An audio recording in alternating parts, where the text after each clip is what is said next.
Philine, cher Philine, l'ami qu'on voudrait chacun, le frère, celui qu'on appelle le frère de sang, c'est-à-dire celui avec lequel on échange les sangs, vous savez, en se coupant le bout du doigt et en les mélangeant. Cet homme qui est toujours là, qui supporte toutes les sautes d'humeur d'Alceste, qui supporte ses excès, même si de temps en temps il fait oh, ça suffit, calme-toi. Il est toujours là. Il est, j'allais dire, l'autre phase d'Alceste, c'est-à-dire la phase qu'on a quand tout va bien. Quand tout va bien, on sait mettre de l'eau dans son vin, on sait dire c'est pas grave, passons à autre chose. Parce qu'on est heureux, parce qu'on est bien et qu'on ne veut pas se gâcher la journée. Alors que Alceste ne supporte rien de travers. Comme quand on est chagrin, on appelle ça être chagrin. Quand tout vous heurte, tout vous griffe, tout vous fait mal, parce que vous êtes malade, que vous êtes malheureux, qui est en fin de compte la même chose.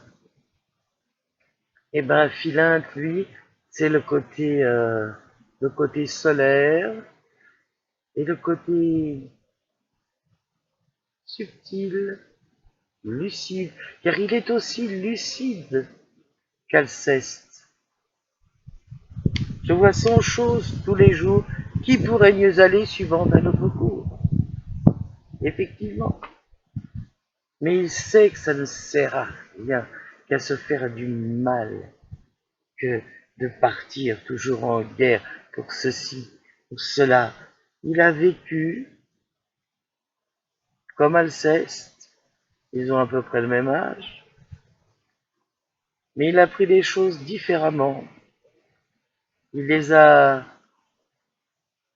éloignés, il les a regardés de loin, il ne s'est pas investi. Alors il joue le jeu, voilà, il s'amuse, et il s'est gardé pour lui une bulle, sa bulle, la bulle où il est lui, où il a ses sentiments, il est sûr de son cœur, et son amitié pour Alceste est tellement grande, tellement immense, il lui veut tant de bien, qu'il est prêt, notez-le, relisez le texte, qu'il est prêt, alors qu'il l'aime comme un fou, à lui céder Élian. Élian, vous feriez mieux d'épouser Élian. Ce cœur doux et sincère ferait mieux votre affaire. Et oui, sans parler une seconde de ses sentiments à lui, parce que sauver son frère du désespoir est pour lui l'essentiel. Et je pense à l'immense soulagement que ça doit être à la fin quand Alceste dit à Agnante, excusez-moi madame, mais je ne veux pas vous donner un cœur qui ne vous mérite pas. Quel soulagement pour Philin, le grand Dieu. C'est peut-être la récompense de toute l'amitié qu'il a donnée, donnée, donnée sans arrêt. Mais imaginez à quel point il faut aimer son frère pour lui sacrifier son amour. Donc il faut une immense tendresse, une immense compassion pour cet Alceste qui souffre en permanence comme s'il était constellé d'épines. Et lui garder son humour, parce que s'il n'avait pas d'humour, la vie qu'il mène euh, auprès d'Alceste, et dans le monde de la cour, qui est si effrayant, ne serait pas supportable. Donc heureusement qu'il a de l'humour. Gardez-lui son sourire, sa tendresse, comme une maman qui gère les chagrins de son petit.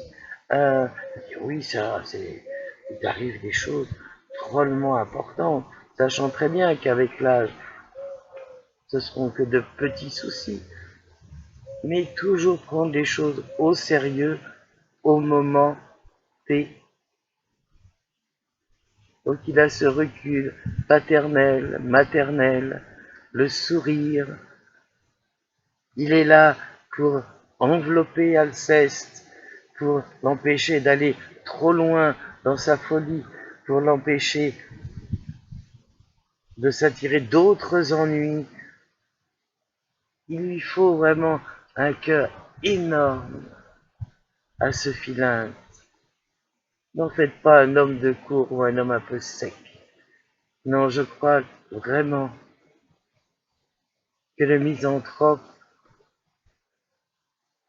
est la pièce où on parle le mieux, le plus d'amour. Que ce soit Philin, Alceste, Élian, Arsinoé, la pauvresse, et même ces marquis qui sont sincèrement envoûtés par Célimène. Il n'y a que Célimène qui ne voit rien. Et encore, peut-être a-t-elle un coup de cœur pour Alceste, sans savoir le gérer. Elle voudrait encore 1 ou 2 ans de folie avant de se caser, comme on dit. Non, le misanthrope, c'est vraiment une scène de cœur, une pièce de cœur. N'oubliez jamais d'en mettre à foison, parce que ça se diffuse sur le plateau, ça se diffuse dans la salle, et ça permet au public d'aimer les personnages infiniment, de les emporter chez eux, avec tendresse, avec sourire, comme des amis qu'on a croisés lors d'une soirée, on a discuté, quelque chose s'est passé, on les reverra peut-être jamais, mais il y a eu une accroche. D'accord? Merci.